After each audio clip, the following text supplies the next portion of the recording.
Olá amigos primatas, aqui é mais um vídeo meu do canal História e Ciência.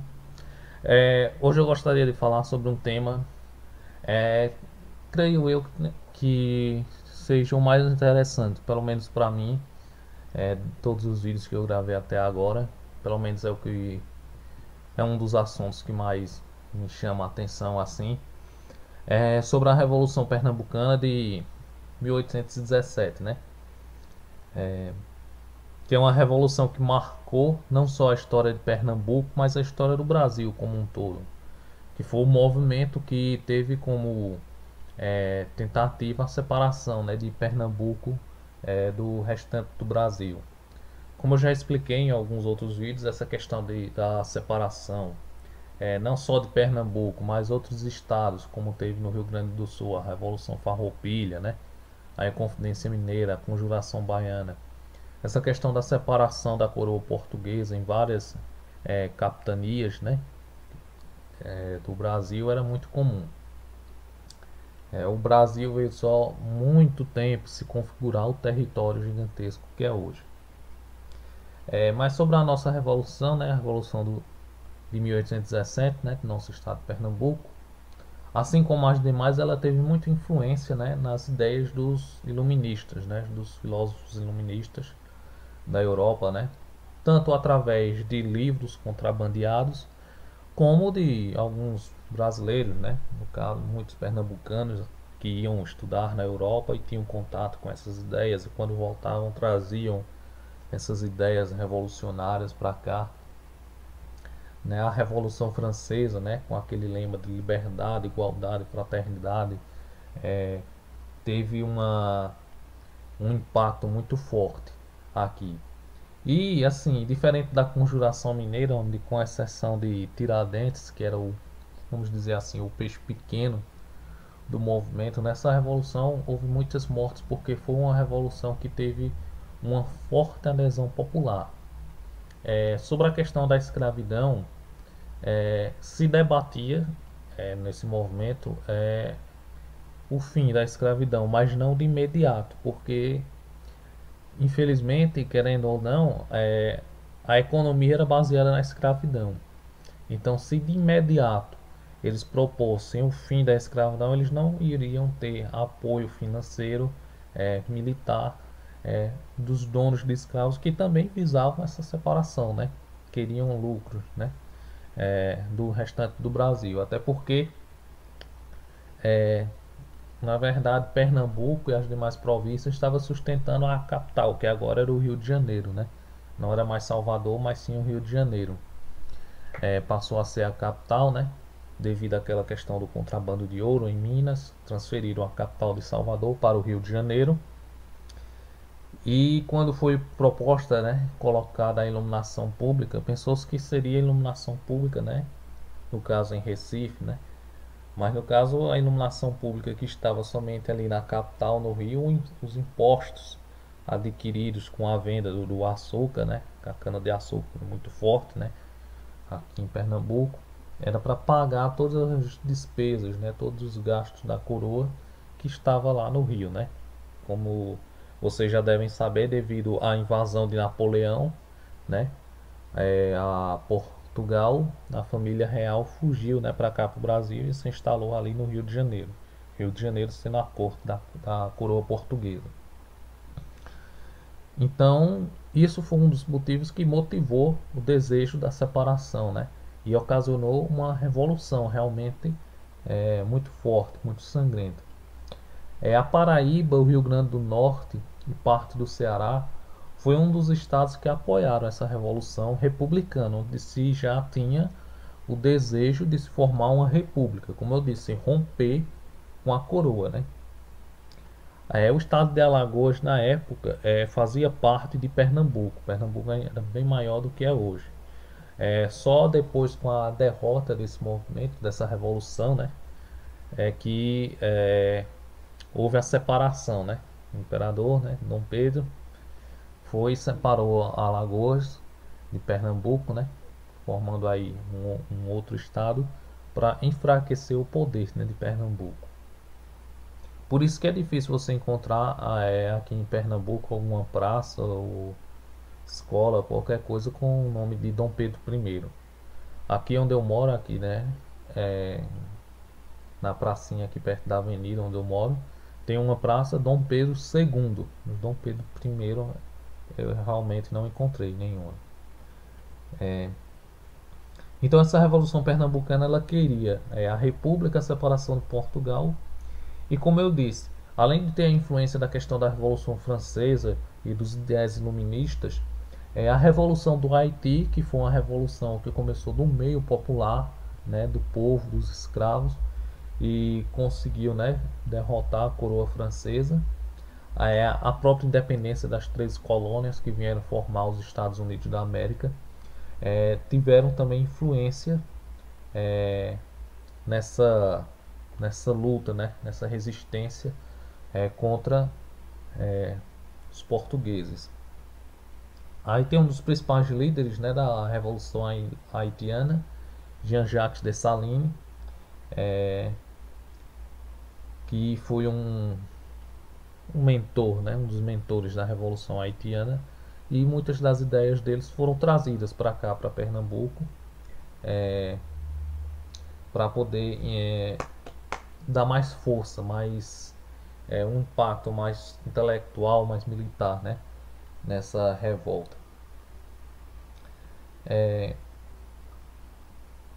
Infelizmente, a Revolução Pernambucana ela não é vista com ainda muitas vezes nos livros didáticos como a importância que realmente ela teve.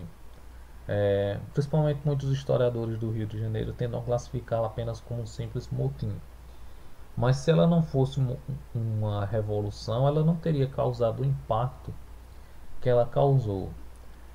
Conforme muitos historiadores, dentre eles o Dr. George Cabral, né, que estuda há vários anos, né, a especialidade dele é esse movimento Brasil Colônia, né, essas revoluções pernambucanas, além de outros historiadores, há uma infinidade de historiadores.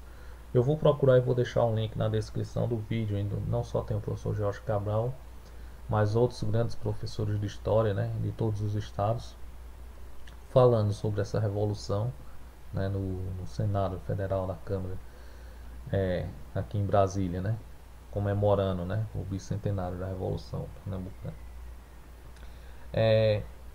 Poucos de vocês devem ter ouvido falar também sobre a questão da Constituição de Cadiz.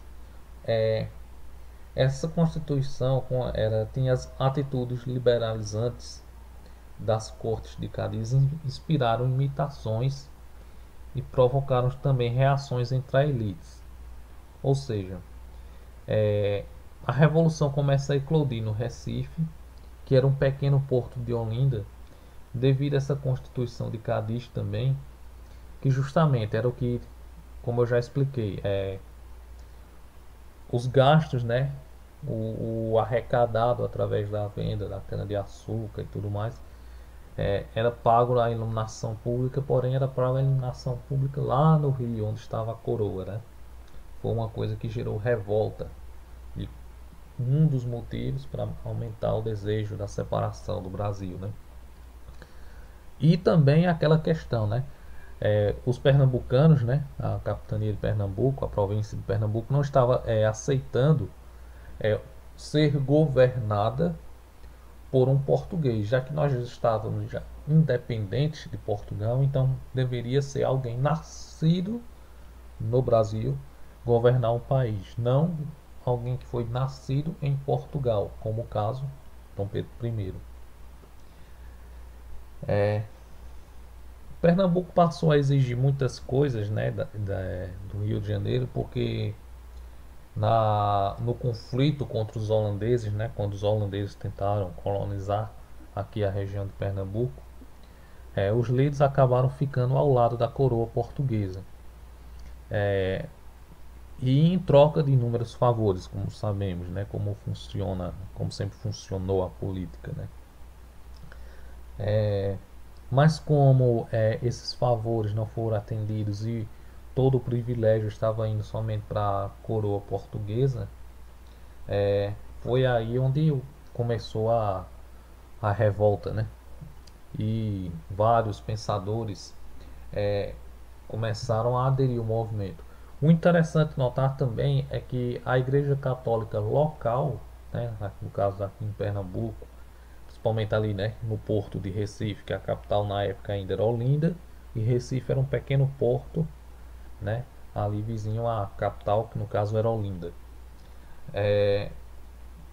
A Igreja Católica local ela aderiu ao movimento. Isso é uma coisa interessante, que tanto os intelectuais, né, os comerciantes, também a adesão popular do povo, a própria igreja apoiou o movimento da separação. E teve como um dos principais líderes, o padre João Ribeiro, que foi um dos principais líderes no movimento, um dos principais intelectuais, né, que liderou, né, o movimento.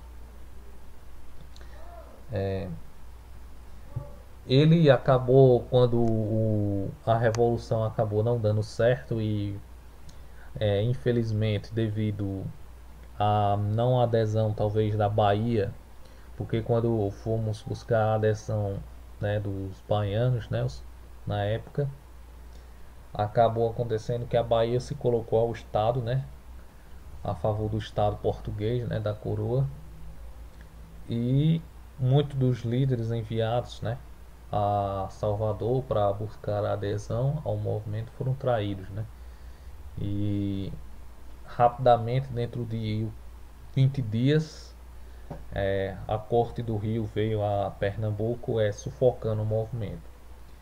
E o padre João Ribeiro, como uma forma de resistência, de não se entregar, acabou se suicidando.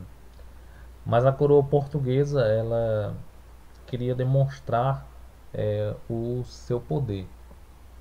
E como uma forma de demonstrar o seu poder até para intimidar novas rebeliões, não só aqui em Pernambuco, mas nas demais províncias, ela mandou desenterrar o corpo, né, do padre João Ribeiro e decapitou, né, sua cabeça, arrancou suas pernas, seus braços e deixou pendurada em postos públicos, assim como uma forma de chocar, para limitar mesmo, deixar a população com medo e as demais províncias, que qualquer tentativa de separação seria fortemente punida. Mas antes disso teve a instalação do governo provisório, né? Quando conseguiram prender o governador, né, na época, o governador que estava aqui em Pernambuco a favor da coroa, formaram um governo provisório com 5 membros. Dentre eles tinha Domingos José Martins, que era um comerciante, e o padre João Ribeiro, que foi um dos principais líderes, como eu já comentei, né, que capturaram o governador. Foram eleitos por 17 eleitores, sendo que 2 eram negros, o que era que para hoje pode parecer uma coisa simples, normal, mas para a época ter a participação de negros na eleição é algo assim revolucionário, realmente algo espantoso, jamais visto. E como eu já comentei, eles tinham o objetivo de gradualmente acabar com a escravidão, mas não de imediato, porque eles também tiveram o apoio dos senhores de escravos. Então eles queriam acabar com a escravidão de forma gradual, até porque, como eu já expliquei, a escravidão era a economia estava baseada nela. Então eles queriam, através de pagamentos, de indenizações, é, ir com o decorrer do tempo e acabando com a escravidão. Isso era uma das ideias que eles tinham, mas era como eu disse, era uma coisa gradual, não era uma coisa que seria é, feita de forma imediata. Porém, como eu já expliquei, com a derrota, né, teve as mortes, né, grandes mortes em massas aqui em Pernambuco, e o padre, né, que se suicidou, né, João Ribeiro, mas teve a reação, né, a decapitação dele mesmo depois de morto, né, pela coroa portuguesa. Acabou surgindo depois mais movimentos e teve a chamada Confederação do Equador em 1824, né, para uma nova revolta em Pernambuco, querendo sim a instalação de uma república e a separação, né, do Brasil, que estava sendo governado pelo filho do rei de Portugal, né? No caso, Dom Pedro I. Teve como um dos principais líderes, e creio que todo mundo conheça, né? Muito citado até mesmo nos livros didáticos, Frei Caneca. Porém, em 1825 ele acaba sendo morto, né? Por ter participado do primeiro movimento em 1817, mas no caso a participação dele em 1817 não teve, não foi uma participação tão forte como essa de 1824, onde ele era um dos líderes assim intelectuais do movimento. Mas como ele já tinha participado da primeira e participou dessa segunda, aí no caso em 1825 foi quando houve a vitória realmente da coroa portuguesa e Frei Caneca acabou sendo morto, né? Como uma forma de punição, né? Para mostrar, dar exemplo de quem se rebelasse contra a coroa portuguesa, né? Seria morto, né? Em praça pública, né? Havia aqueles grandes paredões mesmo para demonstrar o poder da coroa portuguesa. Existem inúmeros livros falando sobre isso. Um deles é o chamado A História da Revolução de Pernambuco, né? É um dos livros, né, do autor Francisco Luiz Tavares, que retrata bem esse movimento. Se alguns de vocês tiverem a oportunidade, é bom ler esse livro. Eles tratam muito bem dessa temática da revolução, né, que buscava essa república aqui em Pernambuco. E só um detalhe, a Revolução Pernambucana, um dos motivos que ela não pode ser classificada como um simples motim, como alguns historiadores do Rio de Janeiro ainda hoje fazem, o que é errado, porque se a gente fizer uma pesquisa histórica, vai perceber que a Revolução Pernambucana ela foi mais noticiada na Europa do que a própria independência do Brasil em 1822. Por quê? Porque essa revolução pernambucana, ela além de ter adesão popular, o pessoal se entregou realmente de corpo e alma, acreditando na República, e houve mais mortes na Revolução Pernambucana, nessa luta contra a coroa portuguesa, do que houve, por exemplo, a Inconfidência Mineira, que é muito mais falada. A Revolução Pernambucana houve um número de mortes muito maior. Por isso que na Europa ela acabou tendo mais citações do que a própria independência do Brasil, que foi algo meio que planejado assim. Não foi aquela realmente, não teve uma participação popular, toda aquela coisa heróica como muitas vezes é passado. Então eu recomendo a leitura desse livro. Como eu disse, eu vou procurar aqui e deixar na descrição do vídeo o vídeo onde tem lá no Senado, né, em Brasília, comemorando o bicentenário da Revolução Pernambucana, onde tem vários historiadores, dentre eles o Dr. Jorge Cabral, que recentemente ministrou uma palestra aqui na Universidade de Pernambuco, campus de Garanhuns, sobre essa temática.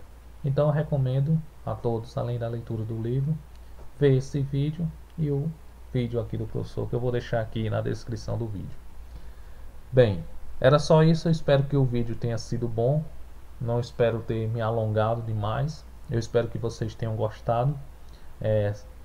Se inscrevam aí no canal, curtam minha página no Facebook. E um pequeno detalhe que eu ia esquecendo, mas me lembrei agora.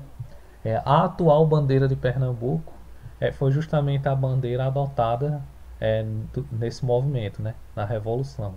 Ou seja, naquele período da Revolução onde se firmava, ou tentou se firmar a República, né, aqui em Pernambuco, separando do Brasil, criou-se a bandeira atual de Pernambuco que nós temos hoje.